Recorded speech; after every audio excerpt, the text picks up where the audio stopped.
Some nights you are not frightened, only finished. If you have come to the end of a long season with nothing left in you but the wanting of rest, you are welcome here tonight. Let your eyes close whenever they want to. I have put no breaks into this reading. From here, it is only His Word and your rest. Tonight, we rest inside one book, the book of Isaiah, written to an exhausted people, in which God says the tenderest thing He ever said to the worn down: comfort ye my people, saith your God. If it is in you tonight, leave one quiet amen below, a lamp left burning for whoever reads it after you. Let us pray.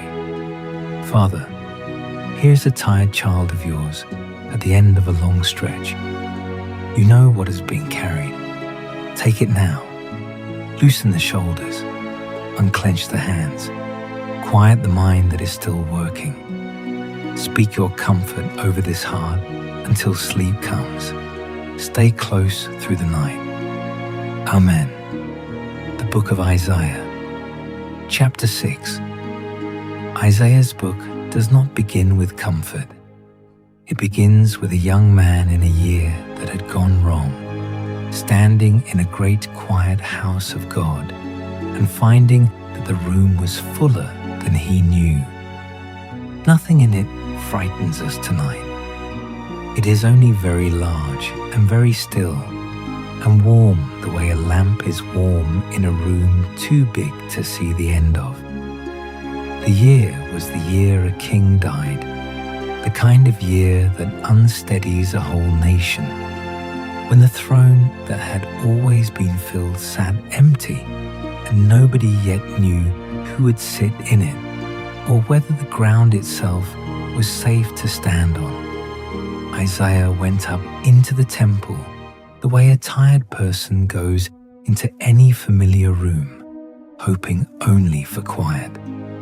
What he found instead was a vastness he had not asked for, doorposts rising into a dark he could not measure, a hush so total that his own breathing must have sounded loud to him. If you are used to feeling small under the weight of what you carry, know that this is a very old feeling, older than your worry, and that the man who felt it first was not destroyed by it. He was only made ready. Think for a moment of your own version of that year. Perhaps it was not one king dying, but one certainty ending, a diagnosis you did not expect, a marriage that quietly stopped working, a job that vanished after decades of loyalty, a parent who no longer remembers your name. Isaiah does not tell us exactly what made that year so heavy for him, only that it was heavy, and that he carried it up the temple steps the way you might carry your own heaviness into this dark room tonight, half hoping for nothing more than a few minutes of quiet before sleep finally takes you. What he found there was not an escape from his year. It was a room large enough to hold it. That is worth saying plainly before we go any further. This reading does not promise you a life empty of hard years. It promises you a God whose house is larger than any year you could bring into it. Picture it gently, the way you might picture a room you visited once, long ago, softened at the edges, smoke moving low across old stone, a hush that has weight to it, not menace, only sighs.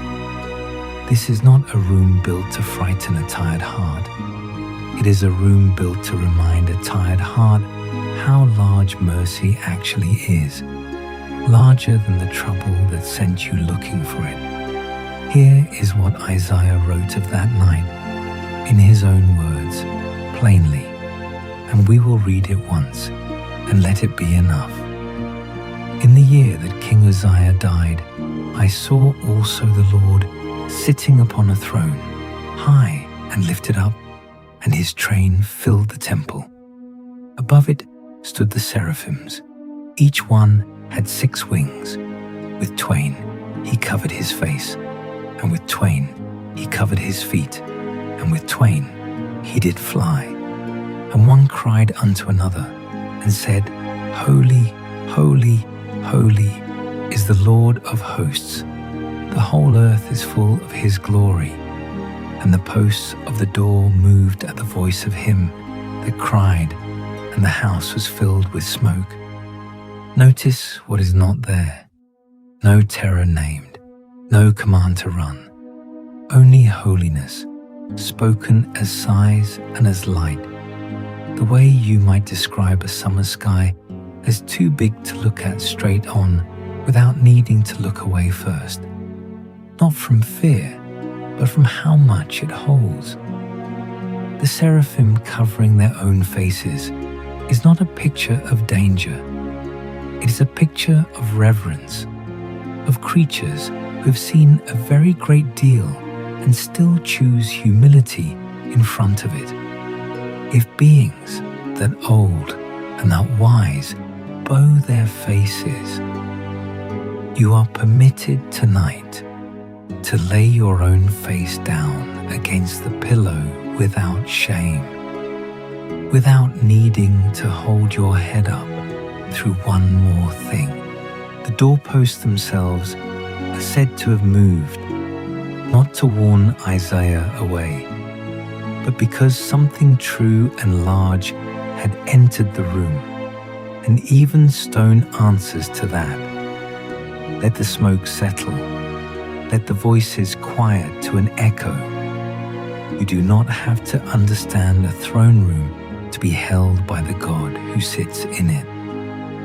Let your own breathing slow to match the pace of that room now, unhurried, unafraid, more interested in rest than in understanding every detail of what it just witnessed.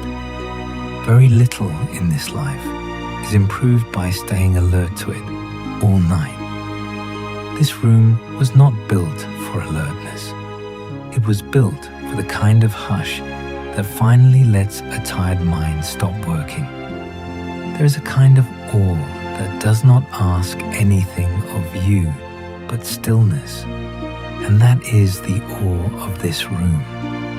Isaiah did not walk in prepared to be undone. He walked in tired, the way you are tired, carrying a year that had already cost him more than he expected, and the room simply was what it was, larger and warmer and holier than the trouble he carried in with him. That is worth remembering on a night like tonight. Your trouble did not shrink the room. The room was always this large. You only needed a reason to notice it. Let the lamp at the doorpost hold its small, steady flame. Let the height above it stay soft and unmeasured, more felt than seen. Whatever you carried in here tonight, you may set it down on this threshold and leave it there a while. It will keep. It is not going anywhere overnight, and neither is the mercy that will still be here for it in the morning. But awe by itself is not where the story stays, because a man cannot stand for long in a room that large without becoming aware of exactly how small and how unclean his own hands feel by comparison. That is where Isaiah goes next, and it is not a harder turn than the one you have already made tonight, only an honester one. Stay with him a moment longer. The room is not finished with him yet, and what happens next is the gentlest thing in the whole book. Notice too that Isaiah was not the only one standing there. tells us the whole earth is full of God's glory, which means the size of that room was never meant to be his experience alone. It is not a private vision locked away in an old scroll. It is a description of how large mercy actually is everywhere, in every room, including this one, including the particular tired body lying in this particular bed tonight. The temple is a picture, not a place you need to travel to. Wherever a tired heart finally goes quiet enough to notice, that same fullness is already there waiting. You did not need to travel to find it. You only needed to stop long enough to notice it was already surrounding you. What happens next is the shape of the whole book in miniature. A man says he is undone, and God does not agree with him. God cleans him, and then asks him a question, and the answer is only 3 words long. Isaiah's first response to that room was not wonder, it was grief. He looked at his own mouth, the instrument he used every day to speak, to complain, to bargain, to describe the world to himself, and he found it unfit for the room he was standing in. Perhaps you know that feeling too, the sudden clarity of exactly how tired and how worn your own words have become. How long it has been since you spoke anything that was not weary. Isaiah did not hide that from the room. He said it aloud. Woe is me, for I am undone. There's a mercy in saying the true thing plainly, even at midnight, even to no one but the ceiling. There's no record of anyone in that room correcting him, no seraph rushing to tell him he was being too hard on himself, no gentle disagreement offered to soften what he had just confessed. And that absence matters. Sometimes the kindest thing a room can do for a tired, honest confession is simply let it stand, unargued with, because arguing with a true confession, even a well-meaning one, can feel like being told your exhaustion is not as real as you know it to be. God did not need to tell Isaiah he was wrong about himself. He only needed to do something about it. But look at what God does with a confession like that. He does not argue with it, and he does not leave it standing either. He moves. One of the seraphim leaves the fire and comes toward the very mouth that just named itself unclean, carrying something taken from the altar, not to punish it, but to touch it. This is the picture worth keeping past tonight. The coal did not go to the proudest voice in the room. It went to the one that had just told the truth about itself. If you have spent this whole day feeling unfit for rest, unfit for peace, unfit for the comfort this book keeps promising you, this is the moment written for you. Uncleanness confessed is uncleanness already halfway carried away. There's no long liturgy required here either, no set number of words to get exactly right before the coal is permitted to move. A few words were enough. Woe is me, for I am undone. If that is closer to a prayer than anything more polished you might have managed tonight, it is more than sufficient. It was sufficient for Isaiah, standing in the largest room he had ever known. Think of how differently this could have gone. The seraph could have flown toward the loudest voice in the room, toward whichever courtier or officer stood there, most confident of his own standing before God. Instead, the coal crossed the whole width of that vast hall to find the one mouth that had just called itself ruined. That is not how honor usually moves in a court, and it was not how Isaiah expected mercy to move either. But it is exactly how it moves in this reading again and again, toward the confession rather than away from it, toward the tired rather than the composed. Here is Isaiah's own account of it, read once, plainly, the way it was written. Then said I, Woe is me, for I am undone, because I am a man of unclean lips, and I dwell in the midst of a people of unclean lips. For mine eyes have seen the King, the Lord of hosts. Then flew one of the seraphims unto me, having a live coal in his hand, which he had taken with the tongs from off the altar. And he laid it upon my mouth, and said, Lo, this hath touched thy lips, and thine iniquity is taken away, and thy sin purged.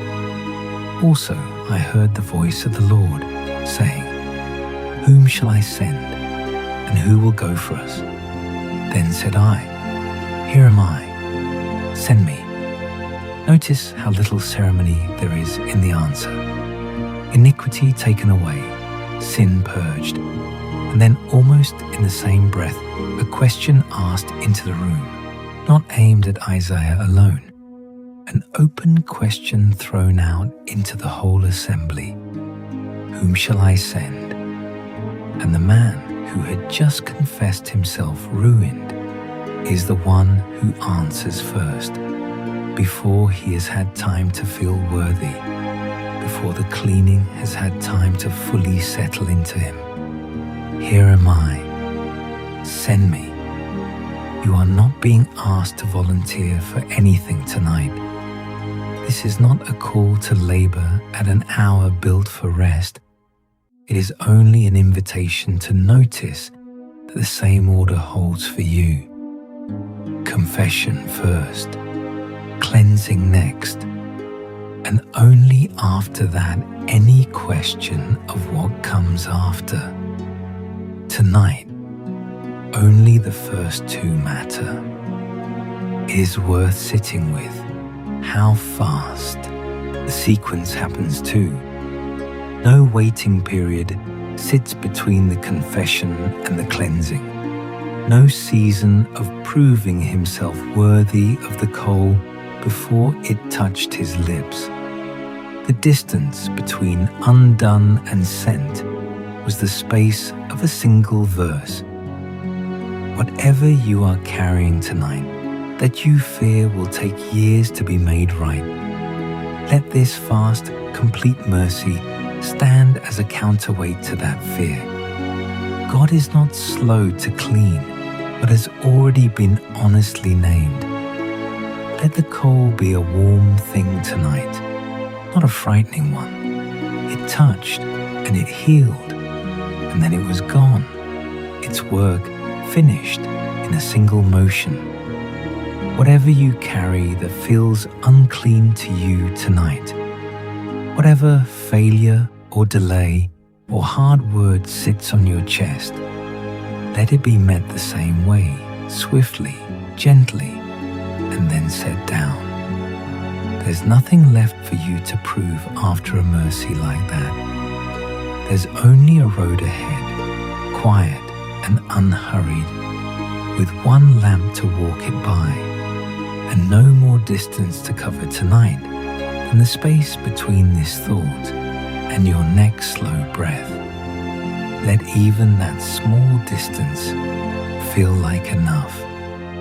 You are not behind on anything tonight.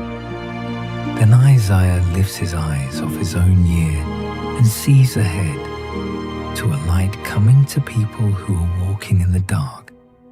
He gives it 4 names, and every one of them is a name a tired person can lean on. Chapters pass between the temple and this promise. Chapters full of hard news for a hard century. And we will not carry all of that weight into your bedroom tonight. What matters for your rest is where the book's eyes finally land. Not on the darkness itself, though the darkness is named honestly, but on a light already moving toward the people standing in it. You do not have to have found the light yet to be standing in its reach. It is already on its way toward you, the way morning is already on its way before the sky admits it. You may not be able to point to the exact moment your own light began moving towards you either. That is almost always how comfort travels, quietly, underway long before it is visible. The way dawn is technically already happening on the far side of the sky, while your own window still shows only black. Isaiah's listeners could not see the child who was coming. They only had his name, promised ahead of time, 4 titles held out into a dark they had not yet crossed. That is often all a promise can be, ahead of its fulfillment, a name held out into the dark, rather than a proof already delivered. Let that be enough for you tonight too, the way it had to be enough for a whole exhausted nation, waiting far longer than one night for what had been promised them. Hold that word a moment, comfort. It is not spoken in full yet, not the way it will be later tonight, but it is already gathering, the way light gathers before the sun clears the ridge. Here is how Isaiah first named it. The people that walked in darkness have seen a great light. They that dwell in the land of the shadow of death, upon them hath the light shined. And of the one who would bring it, he wrote further, For unto us a child is born, unto us a son is given, and the government shall be upon his shoulder, and his name shall be called Wonderful, Counselor, the Mighty God, the Everlasting Father, the Prince of Peace. 4 names, and none of them cold. Wonderful, Counselor, Everlasting Father for the fatherless nights. And last, the name we will let echo longest into your sleep tonight, the Prince of Peace. Not a general of peace, not a proclamation of peace issued once and forgotten, but a prince of it, someone who carries peace as close as a title, as close as a name. Let that name be the last light before the dark of your own valley road tonight. It does not ask you to see the whole path. It only asks you to notice that the far ridge is already going gold. Say the name slowly to yourself if it helps, the way you might repeat a phone number until it settles into memory. Wonderful, Counselor, the Mighty God, the Everlasting Father, the Prince of Peace. None of them are names that ask anything of you tonight. They are only names to be received, the way you receive a blanket someone else has already warmed for you before you got into bed. That is the end of the first movement of this night, and it is worth pausing on before we go further into the book. A young man undone by sighs, then cleaned by fire, then sent out with a mouth made new, and then, before anything else, given 4 names to carry into the dark with him. Wonderful, Counselor, Mighty God, Everlasting Father, Prince of Peace, if sleep is already finding you here, let it. There is more comfort ahead, and none of it depends on you staying awake to receive it. Every word still to come tonight will still be true, whether you hear all of it or none of it. There's a kind of peace that does not depend on the day going well. Isaiah says it belongs to the mind that has stopped turning and has come to rest on something that does not move. Most of what unsettles a person at night is not the day itself, but the turning over of the day, the replaying, the rehearsing of tomorrow before tomorrow has even arrived. Isaiah names a different way to hold a mind at night, not by silencing every thought, which almost never works, but by giving the mind something steady to rest against. The way a boat does not need still water so much as it needs an anchor. The word he uses is stayed. A mind stayed on God, the way a wall is stayed against a hillside, the way a vine is stayed on a trellis so it does not fall under its own weight. You are not asked to stop thinking tonight. You are only asked to let your thinking lean somewhere solid. Picture the boulder itself for a moment, the way it has sat in that same hollow of ground through storms and dry seasons and every argument the weather has ever made against it moving. It did not earn its steadiness by trying harder than the smaller stones around it. It was simply large enough and rooted deeply enough that the weather's arguments never reached the parts of it that mattered. Let your own mind borrow that kind of steadiness tonight, not because you have out-argued your worry, but because the thing you are leaning on was never going to be moved by it in the first place. A lamp set into a hollow of rock like that one is sheltered from every wind that might otherwise reach it, and its flame can afford to burn small and steady rather than fighting to stay lit against a draft. Let your own thoughts tonight be sheltered the same way, not by silencing the wind entirely, but by tucking themselves into a hollow the wind was never going to reach.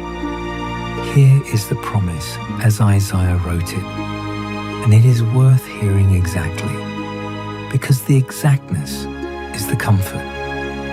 Thou wilt keep him in perfect peace, whose mind is stayed on thee, because he trusteth in thee. Trust ye in the Lord forever, for in the Lord Jehovah is everlasting strength. Notice the word perfect, not partial peace, not peace around the edges of your worry, not peace that arrives once the worry is solved. Perfect peace, offered to a mind that is stayed, not to a mind that has already succeeded at being calm. The staying comes first. The peace is what follows it, not what you must produce before you are allowed to have it. And notice too what that peace is anchored to: everlasting strength, called by its oldest and most solemn name, the Lord Jehovah, strength that was never young and will never grow old, strength that does not fluctuate with how well your week has gone. Your peace tonight does not have to be stronger than your worry. It only has to be stayed on something stronger than your worry, and that part is already finished. It has been finished since before you were born. There is no version of your worry, however large it has grown across today or this year, that arrived at a strength greater than everlasting. That word was never meant to be a comfortable exaggeration. It is a plain description of exactly how outmatched your worry already is, whether or not it feels that way from the inside of it. You do not have to win the argument with your own mind tonight. You only have to let it rest against something your worry was never going to be able to move. Let your mind picture something worn smooth by long use, a threshold stone, a stair tread, a doorpost touched by generations of hands, and let that be the shape of everlasting strength for you tonight. Not sharp, not sudden, only patient, only present, only there in the morning, the same as it was there tonight. Trust ye in the Lord forever. Not trust for tonight only, though tonight is what you have in front of you. Forever, which means this same strength will still be standing under you tomorrow and the day after, on every night you have not yet lived through. You do not have to hold all of those nights at once. You only have to lean into this one. If you cannot yet feel the peace this verse describes, that is all right too. Feeling and truth are not the same thing, and this book has never asked you to feel a promise before it is allowed to be true for you.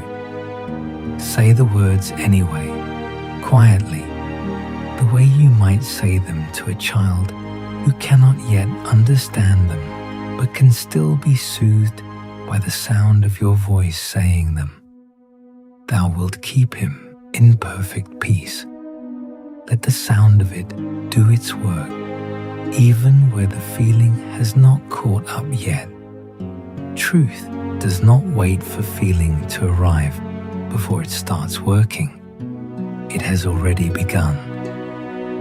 This is one of the saddest and kindest verses in the book, because God names the thing that would have saved them and then says plainly that they would not have it. Tonight, you may have it. It is being offered again in the dark to you. The people Isaiah wrote to were exhausted in a different way than you may be exhausted tonight, worn thin by politics, by the constant calculating of alliances and defenses, by a habit of solving every fear with more effort, more planning, more motion. Into that noise, God said a strange thing, that their strength was not out ahead of them, in the next scheme, but behind them, in returning and in rest, and in a quietness they kept refusing to sit still long enough to receive.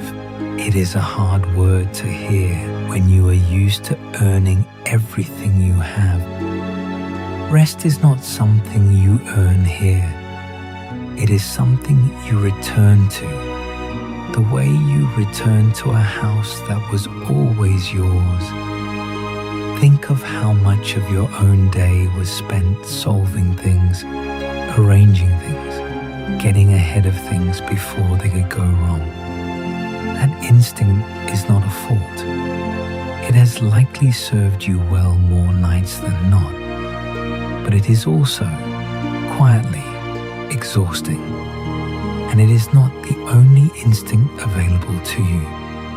There is another one, older and slower, that simply stops managing for a while and lets itself be managed instead. Isaiah calls that one salvation, which is a much larger word than most of us expect to find attached to something as ordinary as sitting still. It can feel almost irresponsible at first to let yourself simply stop managing everything for one night. Old habits will tell you that the moment you stop watching, something will slip.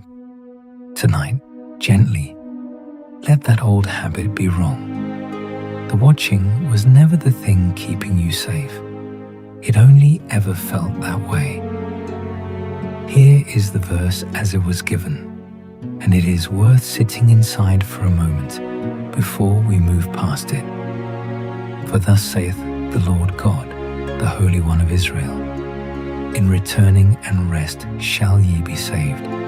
In quietness and in confidence shall be your strength. And ye would not, and ye would not. That is the sad half of the verse, and it deserves to be named honestly rather than skipped past, because most of us know that refusal from the inside. We have all, at some point, chosen the noise of more effort over the quiet of simply returning and being still, because stillness can feel like giving something up, like admitting we cannot outwork our own exhaustion. But notice what this verse does not say. It does not say the offer was withdrawn because it was refused once. It says only that they would not in the past tense, describing a choice, not closing a door. The strength is still there tonight, still called quietness, still called confidence, still waiting to be returned to rather than earned. Notice too how strange these two words sound placed together, quietness and confidence, as though the writer expected us to think of confidence as something loud, something built by proving yourself again and again until no one can doubt you anymore. Not here. Here confidence is quiet, almost invisible, the kind that does not need an audience to know it is real. You do not have to perform your trust in God tonight for it to be genuine. You only have to let it be quiet, and let the quiet itself be the proof. So let this be your returning tonight, not a striving toward peace, only a turning back toward it, the way you turn back toward a bed you already know. In a room you do not need a lamp to find your way across anymore. Set down whatever effort you are making to hold yourself together today. It has done its work. Let the sandals stay by the door. Let the lamp hang unlit and unneeded on its peg. There is nothing left to walk toward tonight but sleep. And sleep does not require your strength. It only requires your stillness. If part of you resists that stillness, if some old habit of vigilance keeps insisting, there is one more thing to check before you are allowed to rest. Let this verse answer that habit directly. And ye would not. That refusal is common enough to be written into Scripture itself, which means it is not a personal failing unique to you. It is simply the most common way a tired person misses the rest that was already being offered. Tonight, choose differently. Choose the returning. It has been waiting for you the whole time. He is not impatient with you. Isaiah says he waits, and that the waiting is itself a mercy, and that when you cannot see the way, a voice behind you will say which way it is. There is something almost startling about a God described as waiting, patient, not because he lacks power to act at once, but because the waiting itself is shaped like grace, like a parent who could finish a child's difficult task in a moment, but instead stays close and lets the child grow steady inside the trying. If you have felt this week that your prayers were met with silence, that comfort was slow in coming, hold this verse gently against that feeling. The delay was never absence, it was patience, aimed at making the mercy, when it comes, more than you could have received any earlier. There is a particular ache in waiting for something you cannot make happen faster, no matter how hard you try. And most tired hearts know that ache well by the time they reach the end of a long day. What this verse offers is not a way to make the waiting shorter. It is a way to understand the waiting differently, not as delay, but as preparation, not as God's slowness, but as God's patience working towards something more gracious than a rushed answer could have been. And when the path itself is unclear, notice where the voice comes from, and therefore will the Lord wait, that he may be gracious unto you, and therefore will he be exalted, that he may have mercy upon you. For the Lord is a God of judgment. Blessed are all they that wait for him. For the people shall dwell in Zion at Jerusalem. Thou shalt weep no more. He will be very gracious unto thee at the voice of thy cry. When he shall hear it, he will answer thee. And though the Lord give you the bread of adversity and the water of affliction, yet shall not thy teachers be removed into a corner any more, but thine eyes shall see thy teachers, and thine ears shall hear a word behind thee, saying, This is the way. Walk ye in it, when ye turn to the right hand, and when ye turn to the left, behind you, not ahead, not shouted from some distant, unreachable place, but spoken close, at your ear, in the same voice that has been near you the whole way. You do not have to see 3 steps ahead tonight. You only have to hear the one word for the step you are on. This is the way. That is all the light required for a single footstep. And a single footstep is all sleep is asking of you right now. Even that much may already be more than you need. Sleep does not require any steps at all, only stillness. Notice that the voice speaks after the turning, not before it, correcting course, rather than demanding a perfect first choice. Whatever wrong turns you have made this year, in whichever direction, that voice is still positioned to call you back. You do not need to have walked this path flawlessly to be walked home along it now. And here is the address where peace lives. Not a mood, a dwelling, a habitation, a quiet resting place with a door you may go in at. It is easy to think of peace as a feeling that visits and departs on its own schedule, unreliable as weather.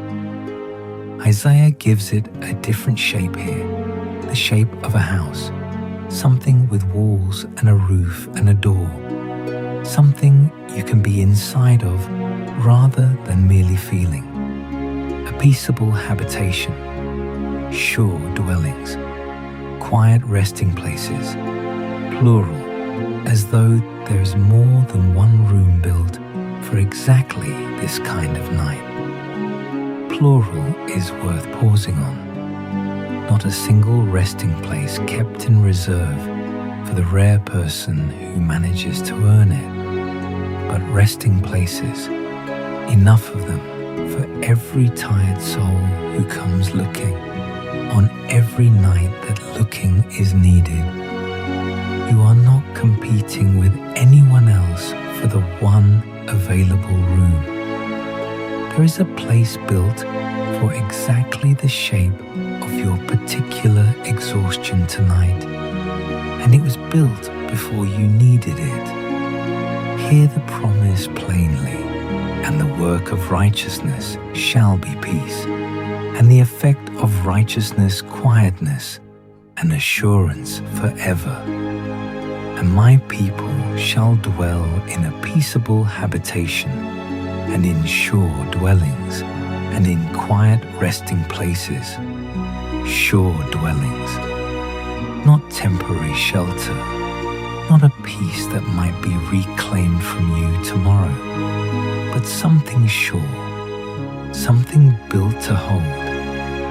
Let this room you are lying in tonight borrow that word for itself.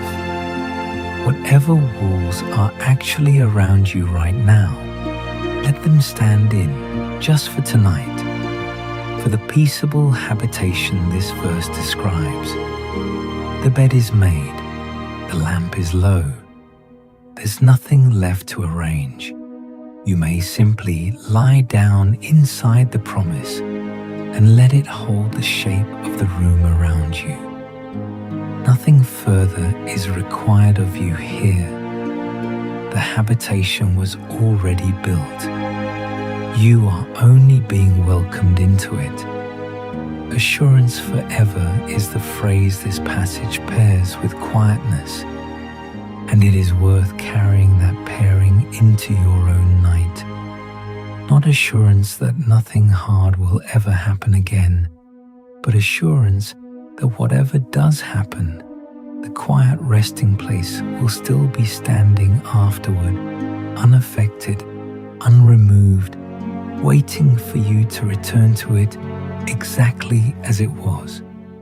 You do not have to check on it to keep it standing. It was never yours to maintain in the first place. 39 chapters of hard words end, and the book turns like a door on a hinge. God speaks twice, because once was not enough. Comfort ye, my people. Everything you have heard so far tonight, the temple and the coal and the light in the dark valley and the perfect peace and the quiet resting places, has been leading here to the chapter this whole book is remembered for, the chapter whose first line gave this reading its most tender name. After chapter upon chapter of warning to a stubborn people, warning that had to be spoken honestly because love does not pretend, the tone changes so completely that readers across centuries have felt the hinge turn beneath them. This is the reading you came here for tonight, even if you did not know its number. This is where the book stops warning and starts holding. It is worth noticing what does not happen at this hinge. There is no requirement first, no final test to pass before comfort is permitted to begin. The warning simply ends, and the comfort simply starts in the very next line, with no bridge of penance laid between them for the reader to cross first. If you came into tonight expecting to have to earn your way to the gentle part of this reading, you may set that expectation down now. It was never going to be asked of you. Every hard chapter that came before this one was real, and none of it is being pretended away by the comfort that follows it. But the comfort was always the destination the warnings were walking toward, not a separate reward reserved for some other better behaved reader.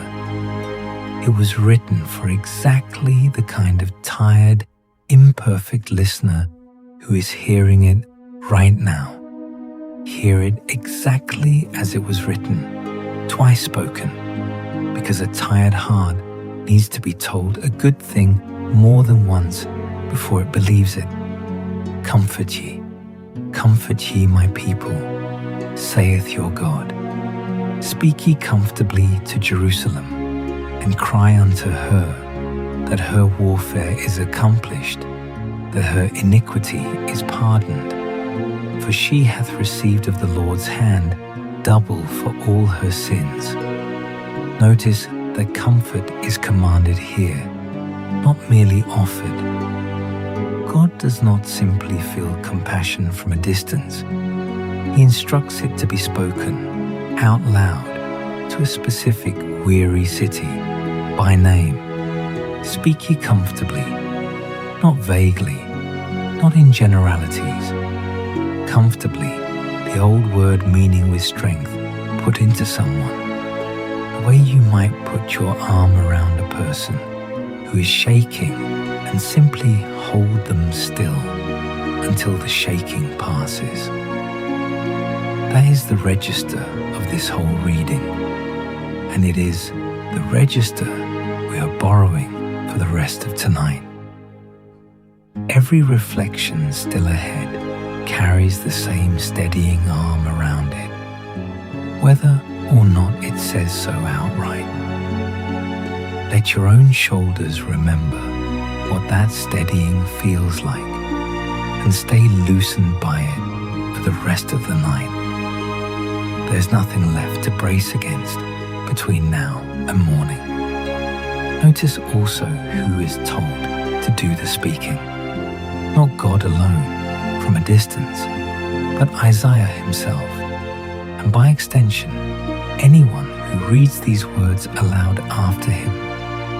Comfort is not only something God feels toward you, it is something He commissions to be spoken, person to person, voice to tired ear, across every generation this book has ever reached. Tonight that chain of speaking reaches you. A great many tired voices carried this word forward across a great many centuries, so that it would still be here, waiting on this particular night for you. None of those voices knew your name, and it did not matter. The word was written to outlast any one listener and reach every tired heart that would ever need it. That is the strange, quiet mercy of a written promise. It waits patiently across centuries for exactly the night it is finally needed. Tonight, for you, that waiting is finally over. The word has arrived at the ear it was written for. Warfare accomplished.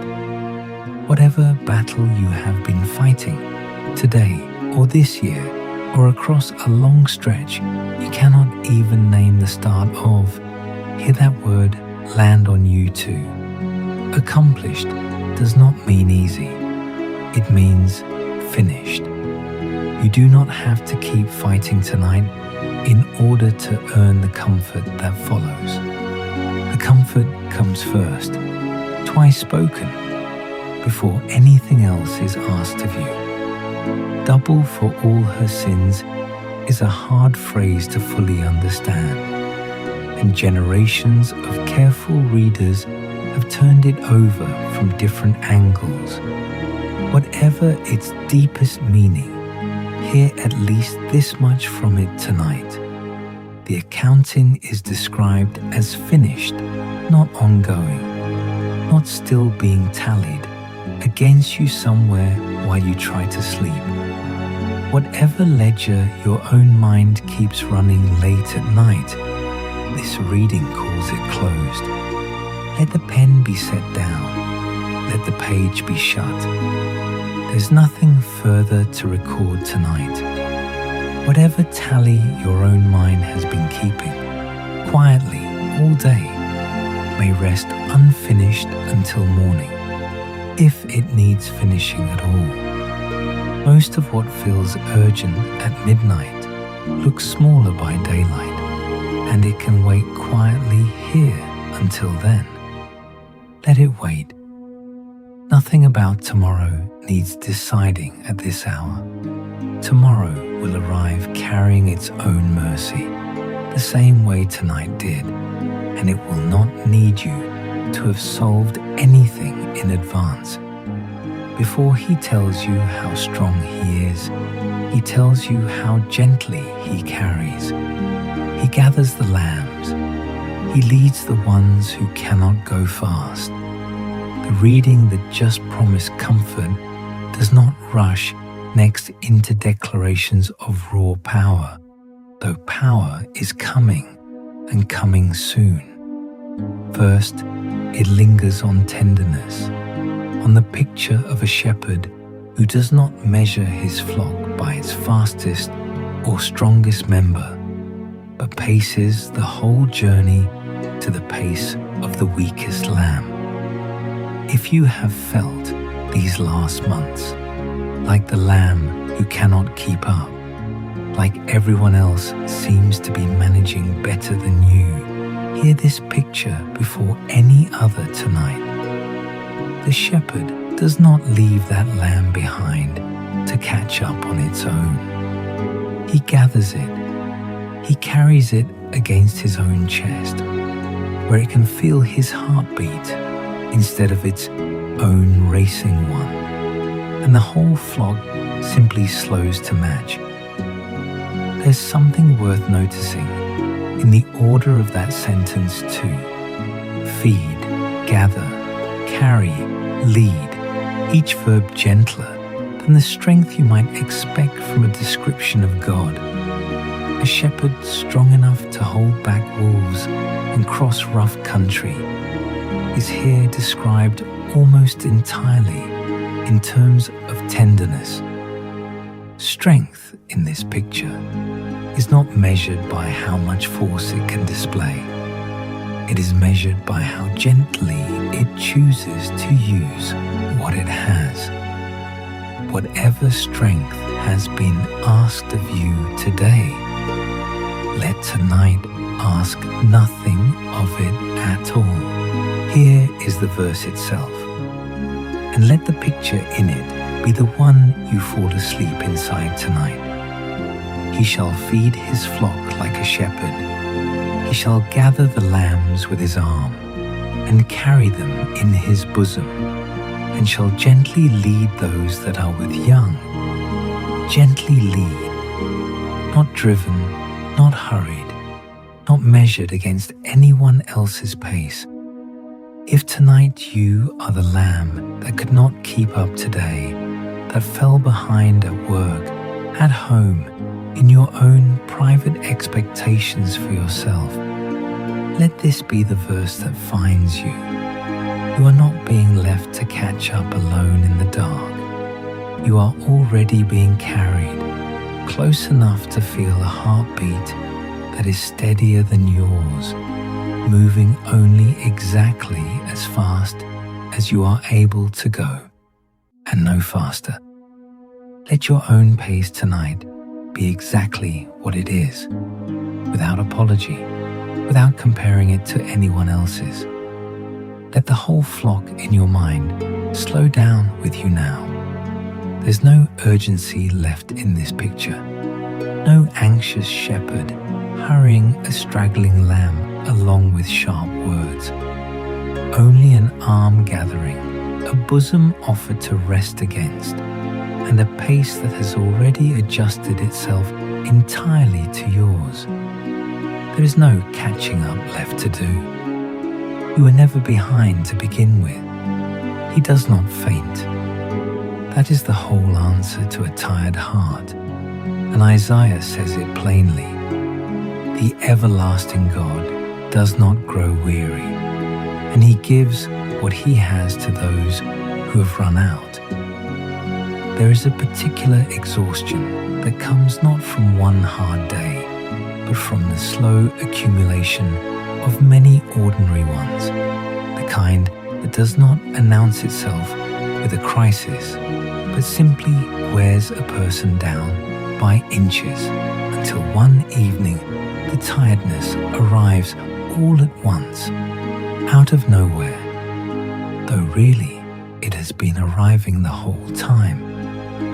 If that is closer to your tiredness tonight than any single dramatic trouble, this reading was written for exactly that kind of wearing down. Hear the whole of it, because the whole of it builds towards something. Hast thou not known, hast thou not heard, that the everlasting God, the Lord, the Creator of the ends of the earth, fainteth not, neither is weary. There is no searching of his understanding. He giveth power to the faint, and to them that have no might he increaseth strength.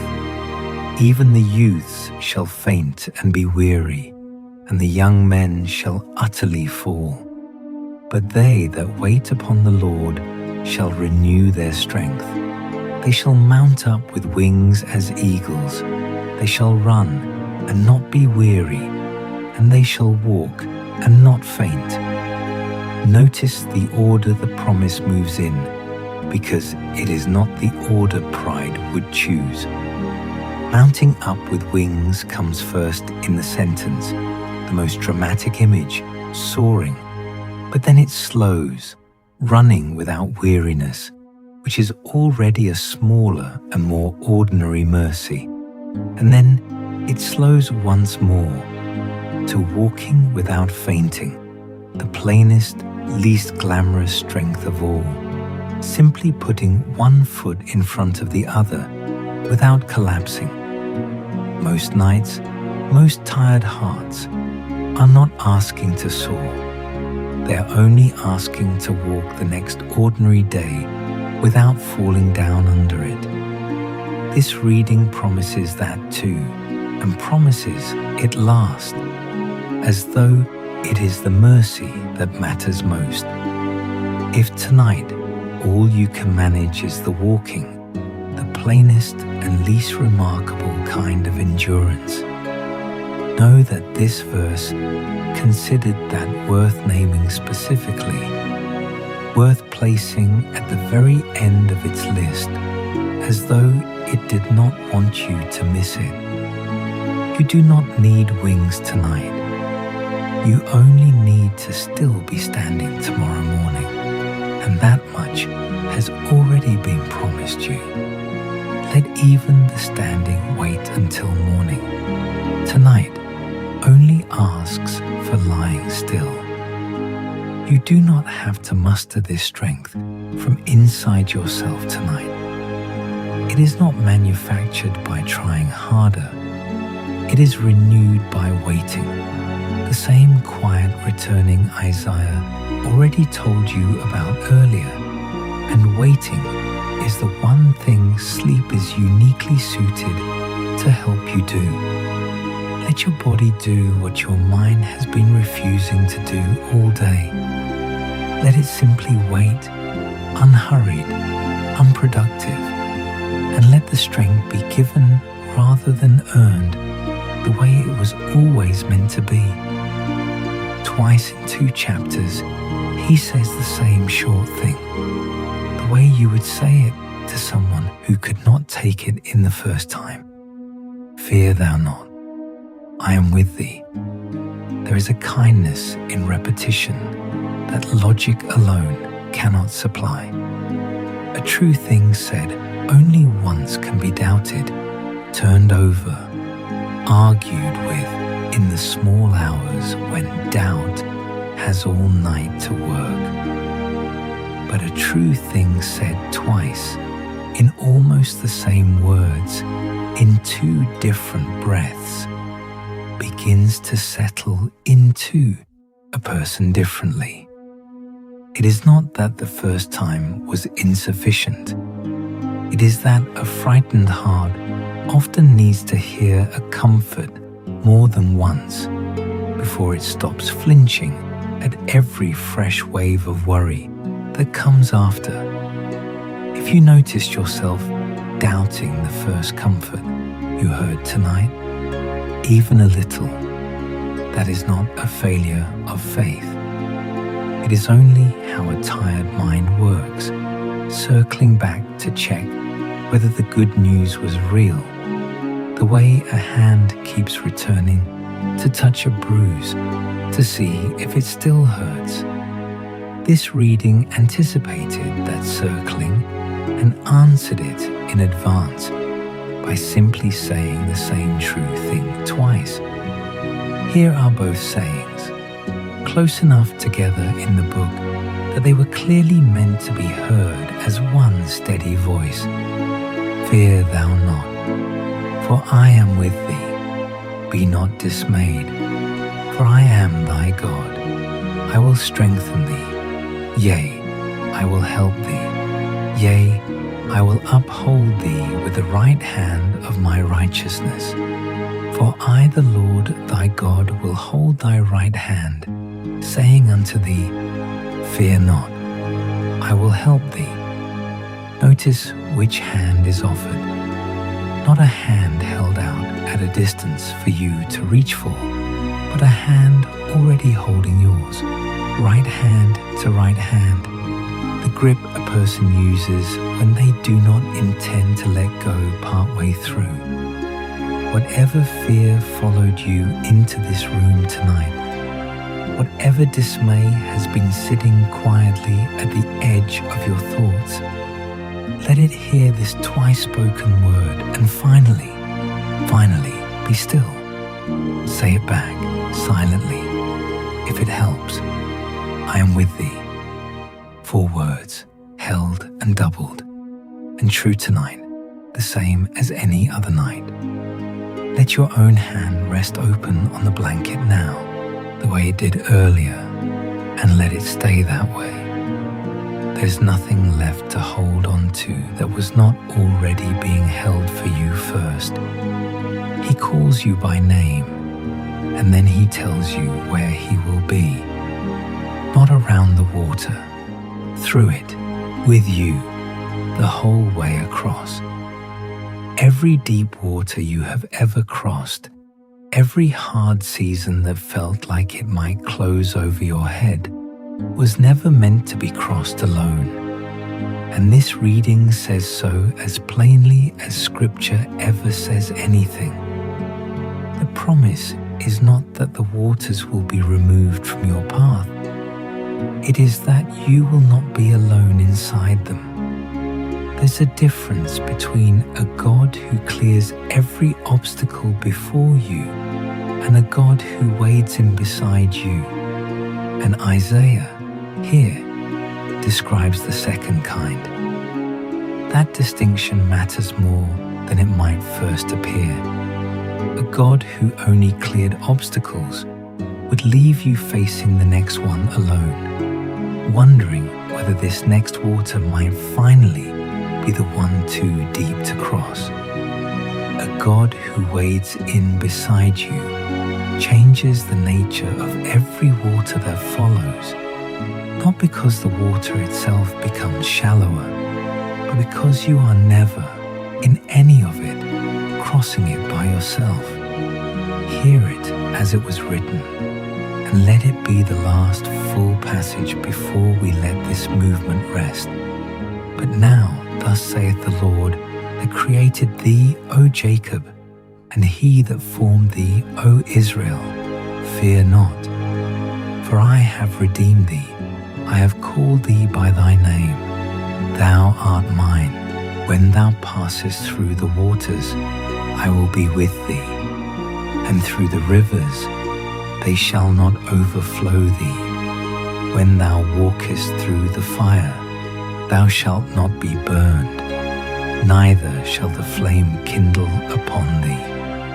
For I am the Lord thy God, the Holy One of Israel, thy Saviour, called thee by thy name, not by a category, not as one soul among a crowd, but by name, the particular sound your own mother might have used to call you in from playing at dusk. That kind of naming is the opposite of being lost in a great multitude.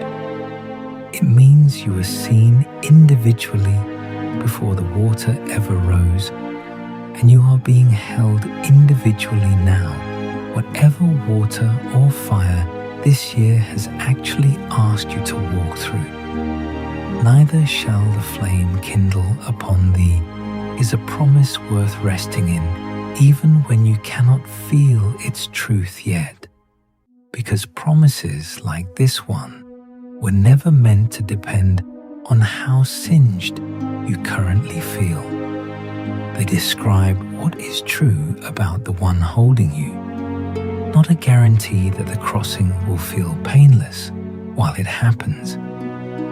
You are held through it, not merely spared the difficulty of it. And that holding is the part this verse actually promises. Thou art mine. 3 words that answer almost every fear a tired heart carries into the dark.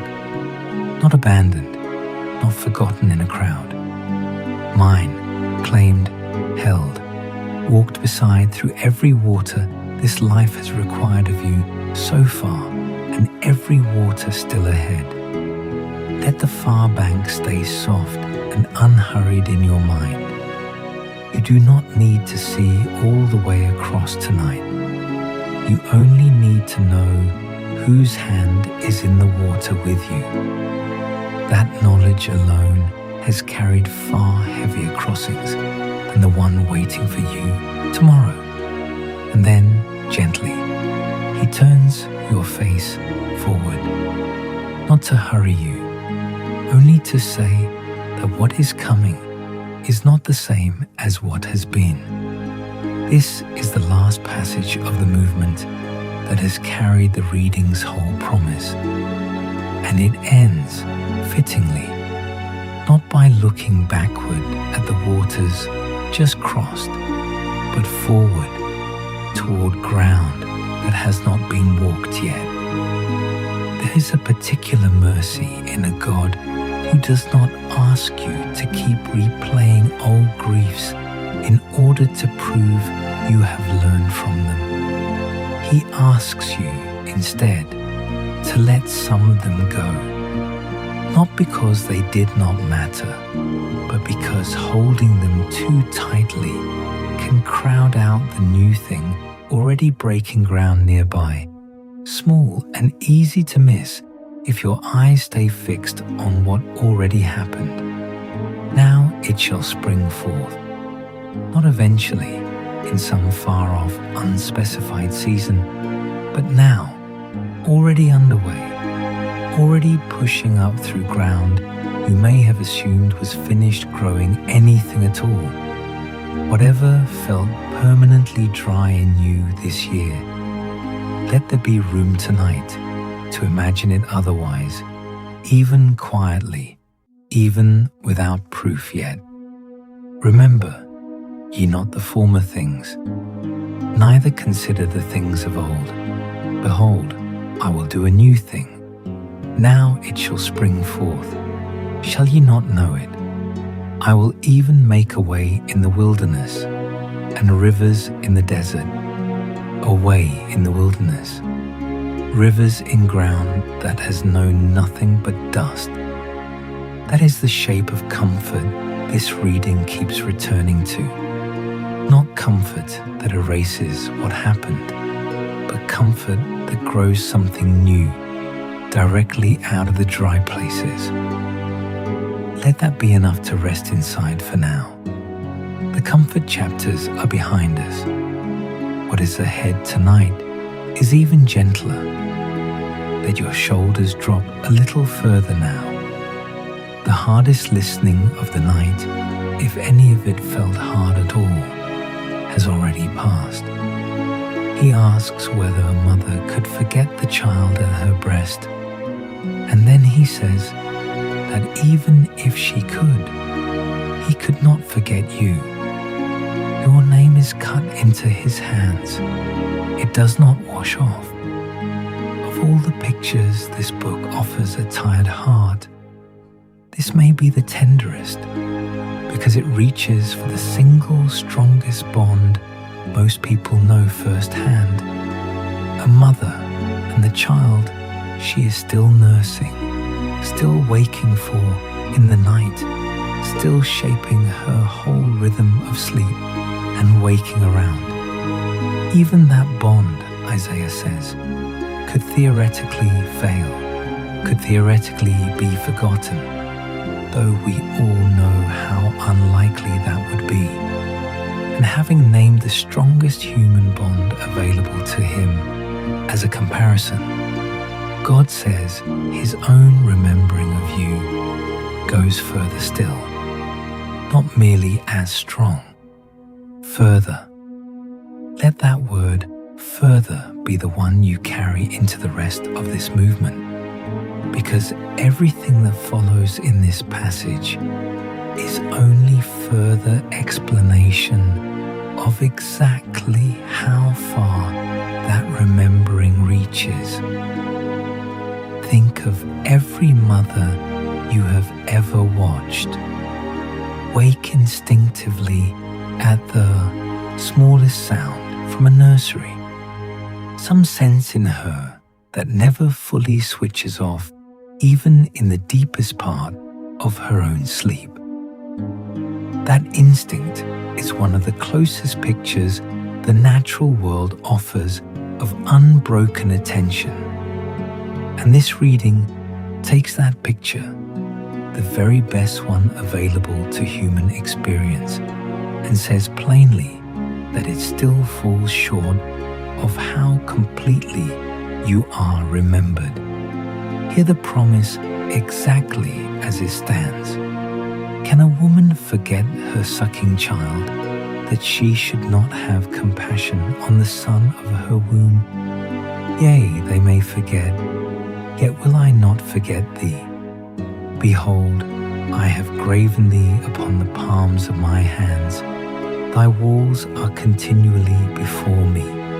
Graven, not written, which can be smudged or erased.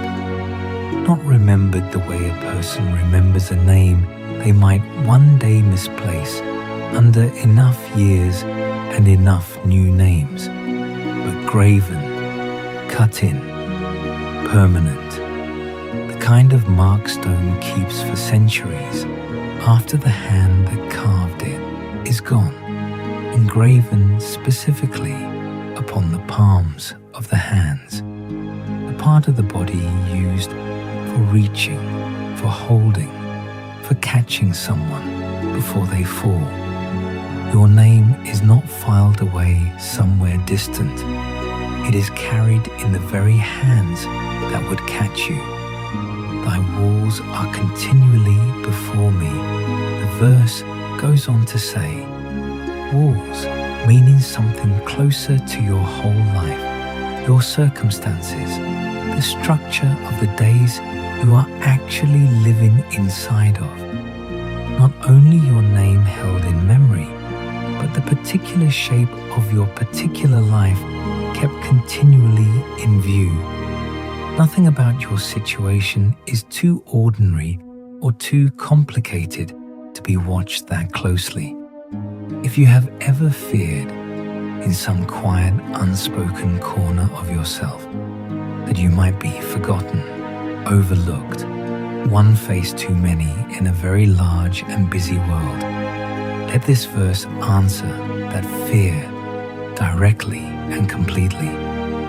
The God who made every star by name, who knows the exact number of hairs on your particular head, has not filed you into a category. He has carved you into his own hands, in a place he cannot help but see every time he reaches for anything at all. Let that thought be the one you keep closest as this movement turns toward its final passage, the one this reading holds most gently of all, a name carved so deeply it cannot be washed away, held in hands that also, in the reading just ahead, learn something of grief themselves. There's nothing left for you to do with this promise tonight. but receive it, not defend it, not prove yourself worthy of it, not even fully understand it. Receiving is its own quiet skill, and tonight is a good night to practice nothing else. Only let it be true while you sleep, the way it was true the whole time you're awake and too busy to notice it. It does not need your noticing now either. It only needs your resting. Let your own hands go loose on the blanket now, the way a hand goes loose only when it has stopped needing to hold on to anything. You do not have to grip your worries through the night to keep them from being lost. They were never the thing being remembered. You were, and that remembering does not depend on your gripping anything at all. It was finished, carved, permanent, long before tonight began. Isaiah writes one passage about a man of sorrows, and we will hold it briefly and gently tonight, only long enough to hear the one thing it says to the worn down, that your grief is not strange to God. It has been carried before, and it was carried for you. We will read this part plainly once without lingering on its weight, because tonight is built for rest and not for sorrow. Only listen for the one line that matters most for your sleep. Acquainted with grief, not a stranger to it, not observing it from a distance. Acquainted the way you are acquainted with your own oldest sorrow, on close, familiar terms with it. There is a real comfort simply in being known this closely, without needing to explain the grief first, without needing to make it presentable before it is allowed to be seen. Let whatever you are carrying tonight be seen exactly as it is, unpolished, unfinished, and still entirely welcome here. No part of you needs to be tidied up before it is allowed to rest in this room tonight. Come exactly as tired, exactly as unfinished, exactly as quiet or as restless as you actually are. He is despised and rejected of men, a man of sorrows and acquainted with grief, and we hid as it were our faces from him. He was despised, and we esteemed him not. Surely he hath borne our griefs and carried our sorrows. Yet we did esteem him stricken, smitten of God, and afflicted. But he was wounded for our transgressions, he was bruised for our iniquities. The chastisement of our peace was upon him, and with his stripes we are healed. We will move gently on from here, as we said we would. Only carry this much of it into your sleep. Whatever griefs you have not spoken aloud to anyone, whatever sorrows have sat quietly in you longer than you meant to let them, they are known, they are carried, and they are not strange to the God who made you. That is enough for tonight. Let the rest of the passage rest too, its work already done in the few lines you just heard.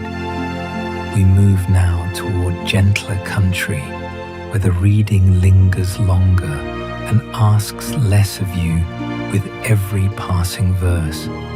He picks the two most permanent things a person can see, the mountains and the hills, and says that they will go before his kindness does. There is comfort in permanence, and there is also, if we are honest, a quiet grief in it, because even mountains erode, even the oldest hills eventually wear down under enough centuries of rain and wind. Nothing you can see with your own eyes is truly permanent. Not really, not on a long enough timescale. Isaiah knew that too, which is exactly why he chose mountains and hills as his comparison. He was not claiming they would last forever. He was claiming something else would outlast even them. Think of a mountain you have actually stood before at some point in your life, something vast enough that it made your own concerns feel briefly smaller just by comparison. Hold that scale in your mind for a moment, the sheer size and weight and apparent permanence of it. And then let this verse quietly move something even larger and steadier underneath it. For the mountains shall depart, and the hills be removed. But my kindness shall not depart from thee, neither shall the covenant of my peace be removed, saith the Lord that hath mercy on thee. Even the mountains shall depart.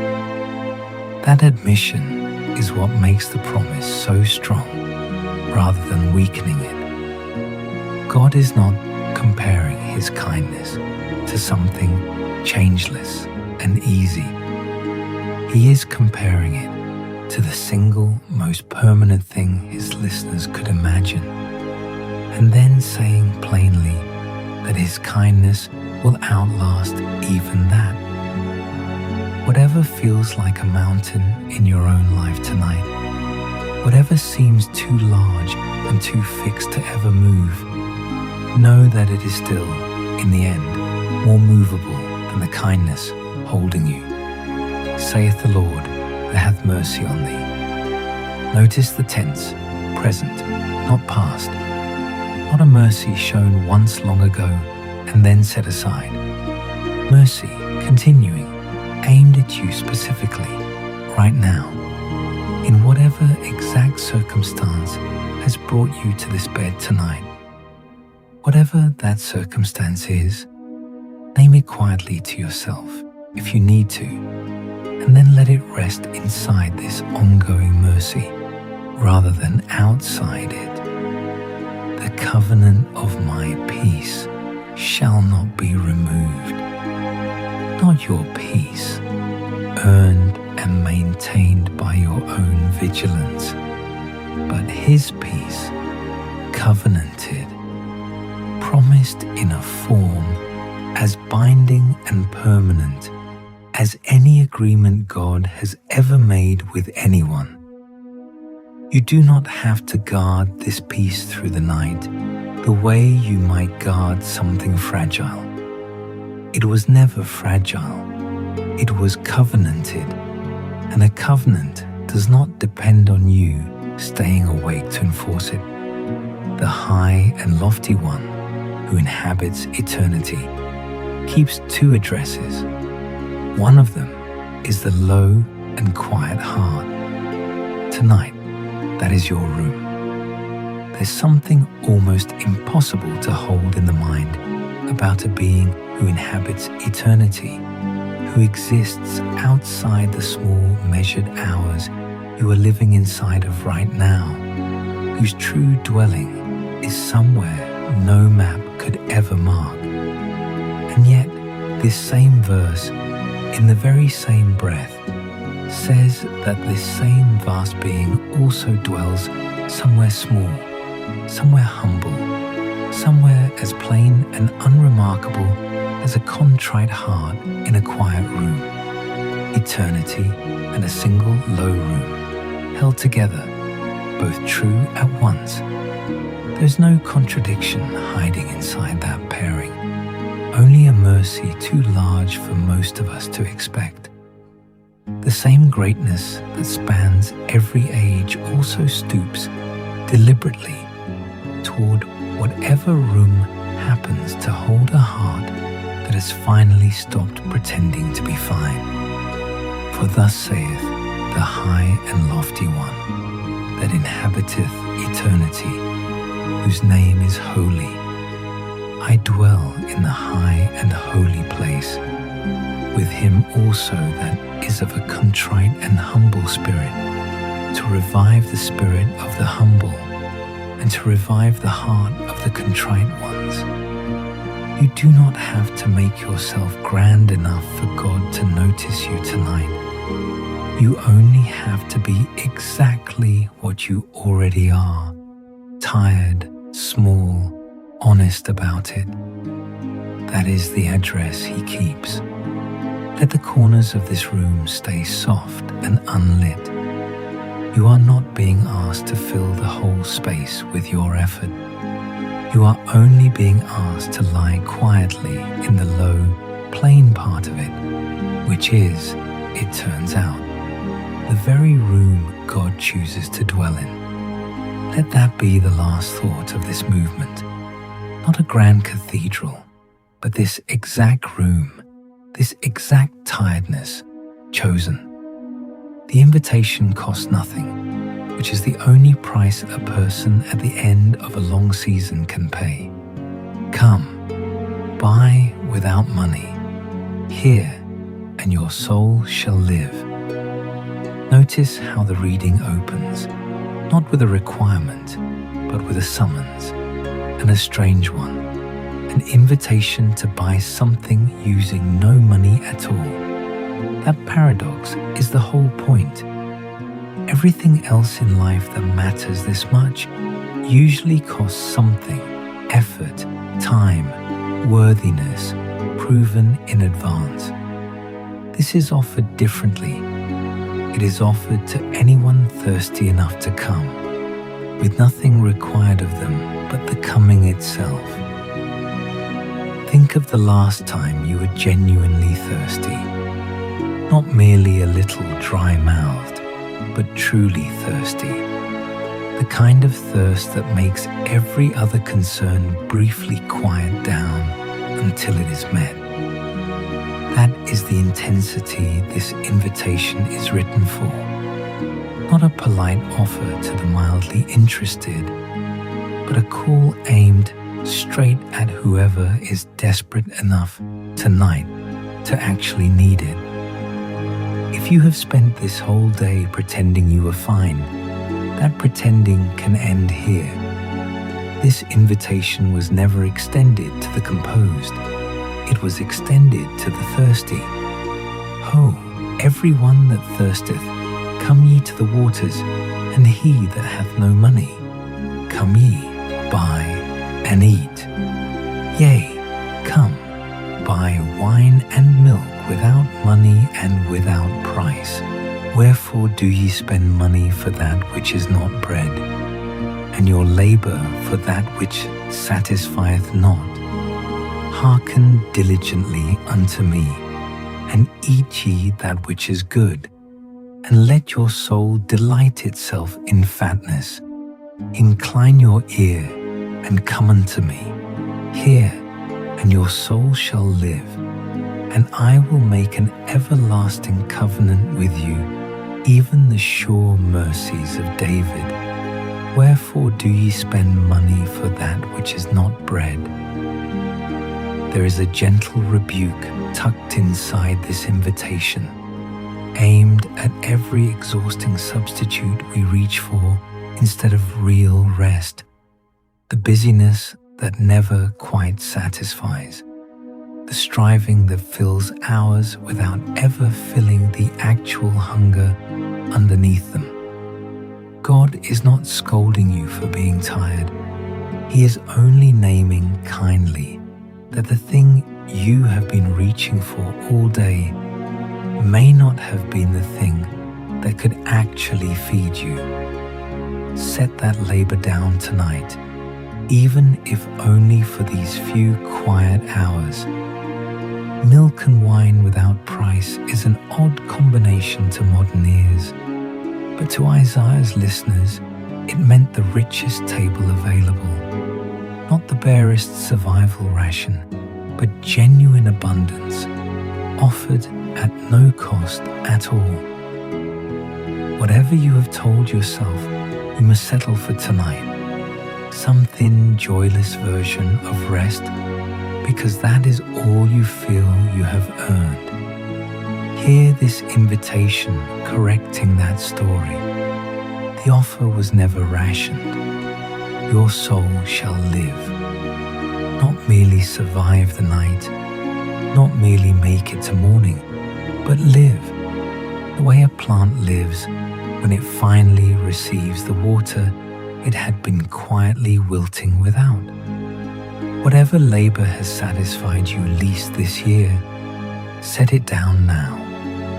There's nothing to purchase here, nothing to earn, only an invitation open exactly as wide as your thirst. Come as tired as you actually are. That is the only qualification this table has ever required. An everlasting covenant, the verse calls it, the sure mercies of David, an old promise reaching all the way back through generations to still be standing here tonight for you. You are not being offered a fresh, untested kindness. You are being welcomed into one that has already proven itself reliable across a very long history of tired people finding it true. Let your own night be one more quiet entry in that same long, faithful history. He tells you plainly that his thoughts run higher than yours, and then he promises what the rain promises. What he has spoken will do what he sent it to do. There is real comfort in being told honestly that God's ways run higher than your own, because it means you are not required to fully understand every hard thing that has happened to you in order to trust the one who allowed it.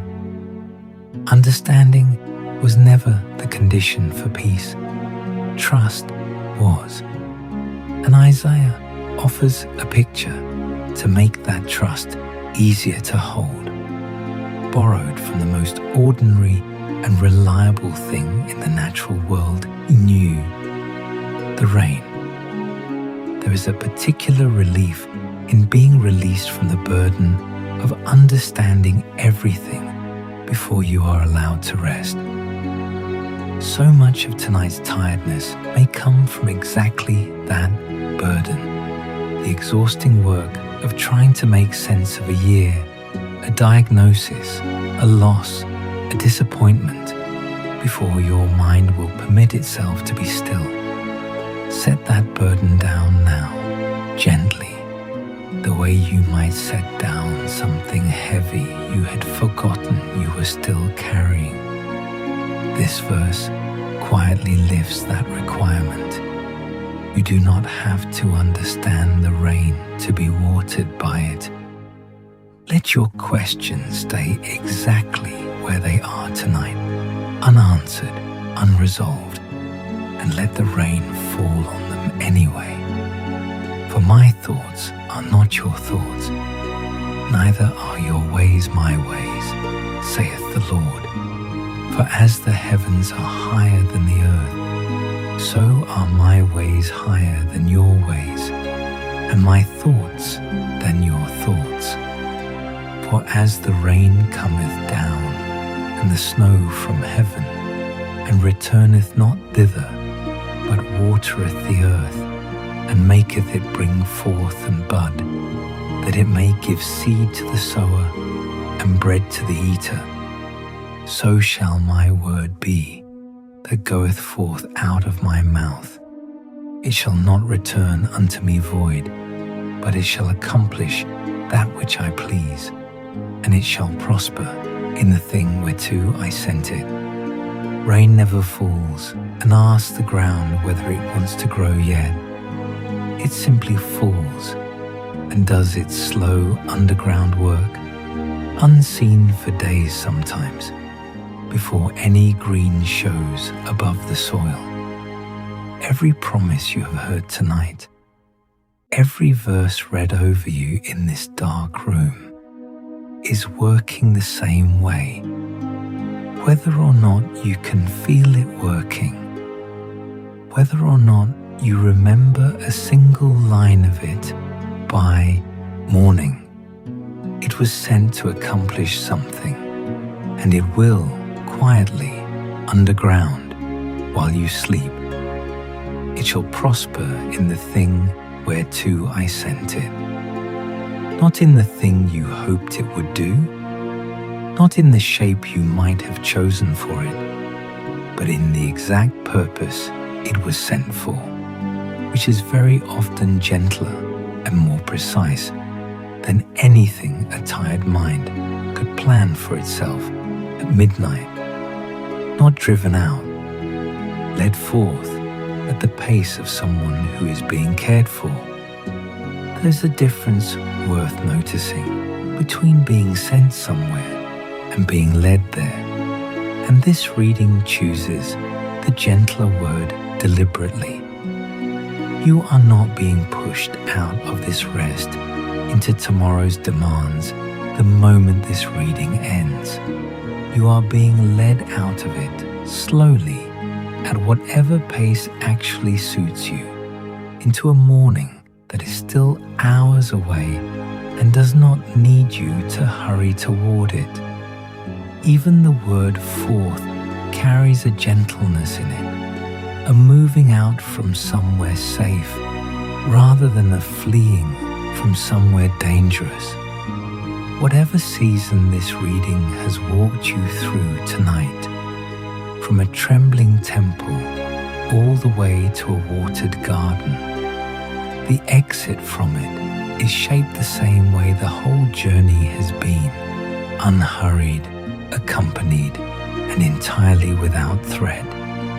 For ye shall go out with joy and be led forth with peace.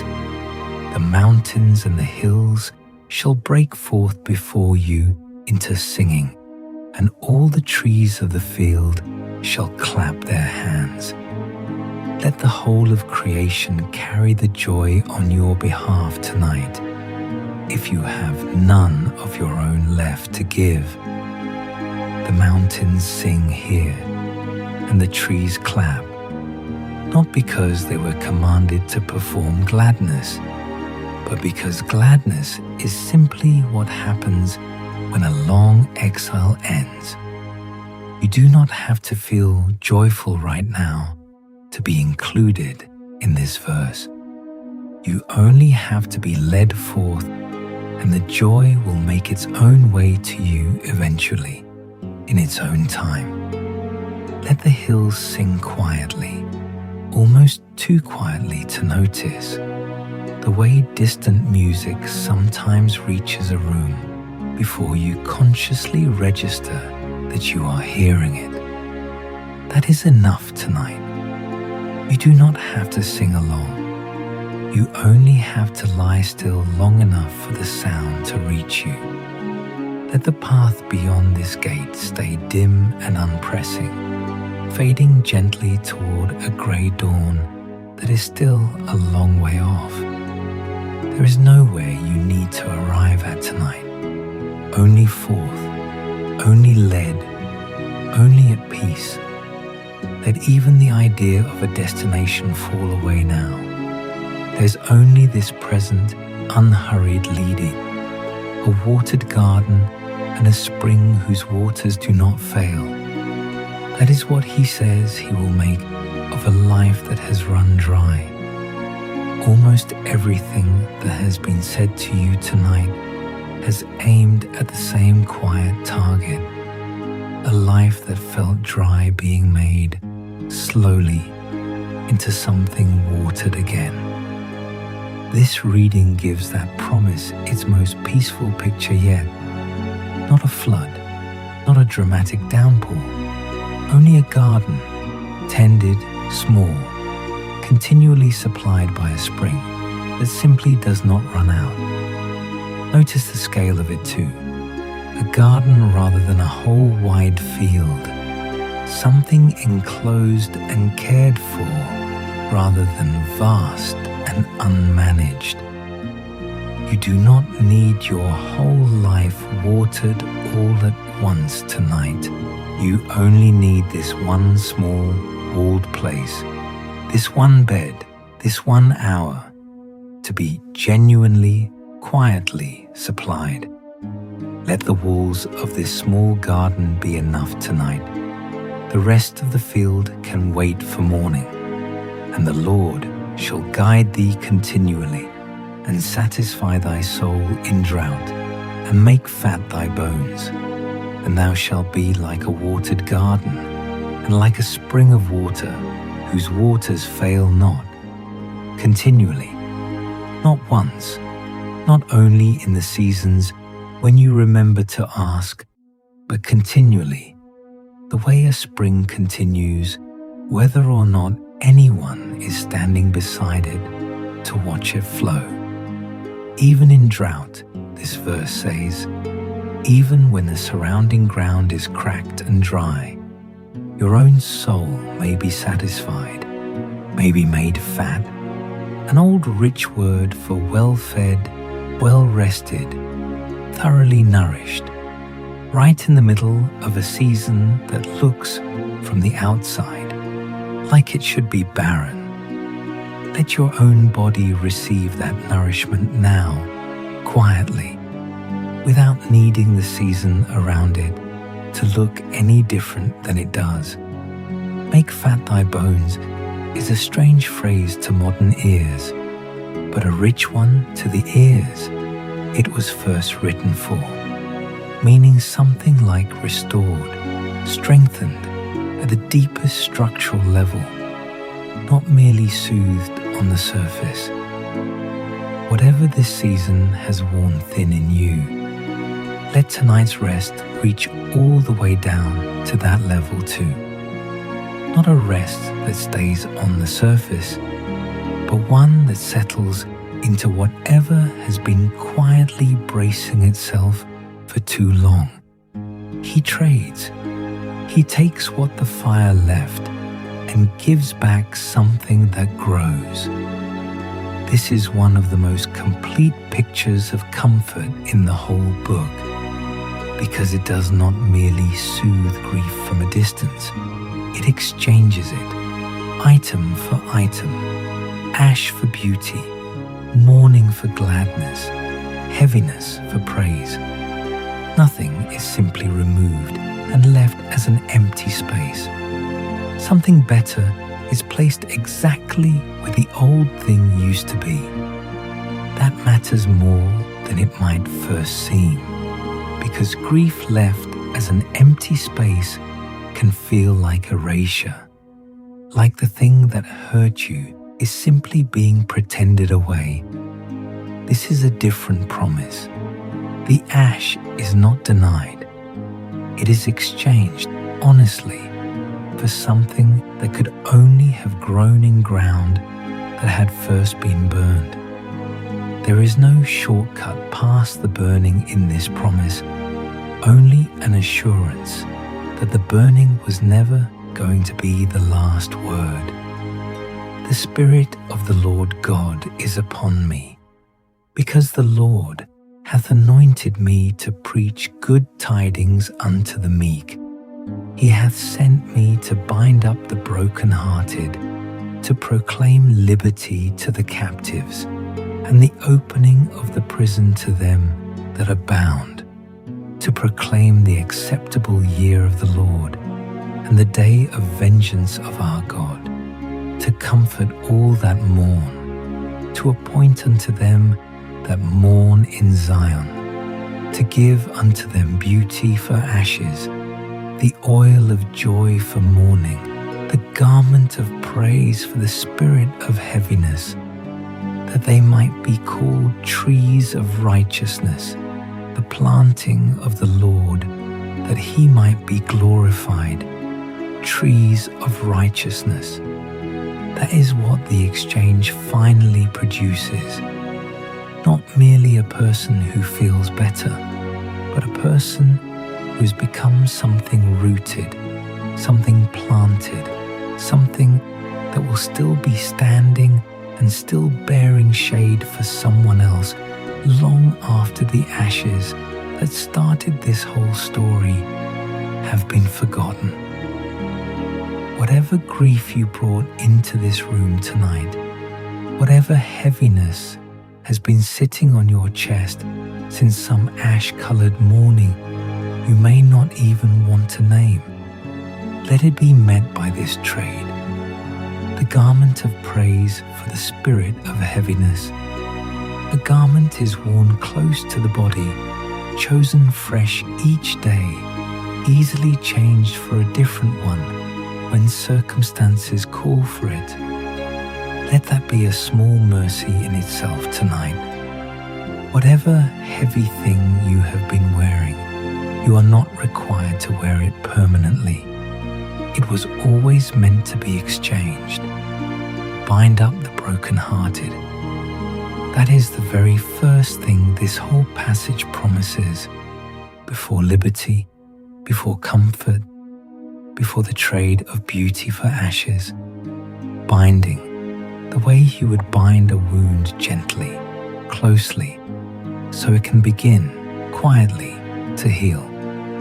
Let that binding happen tonight while you are too tired to resist it. You do not have to hold yourself together any longer. You are being bound up by someone else's steady hands. Let them do the holding tonight. Yours may finally, fully let go.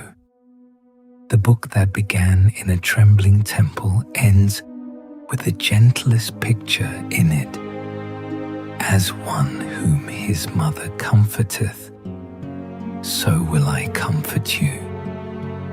We have come a long way from that first vast room. The seraphim, the smoke, the awe too large to look at straight on. The book that opened with that much size closes, instead, with the smallest and warmest comparison available to any of us. A mother comforting a child, the oldest and gentlest picture of safety most human beings ever learn. That is deliberate.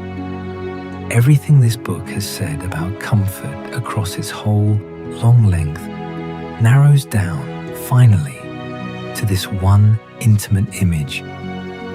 Think of the particular comfort of a mother's voice in a dark room, not explaining anything, not solving anything, simply present, simply near, simply enough by its nearness alone to let a frightened child stop being frightened.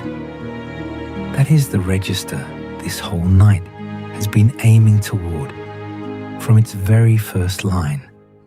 Not an argument that convinces you everything is fine, a presence that makes fine, beside the point.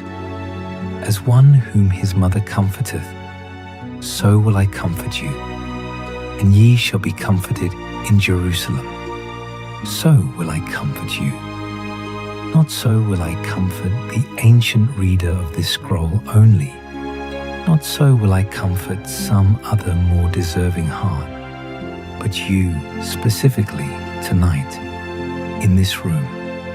However far it is from Jerusalem, however far this year has felt from any comfort at all, let the blanket be warm, let the lamp be low.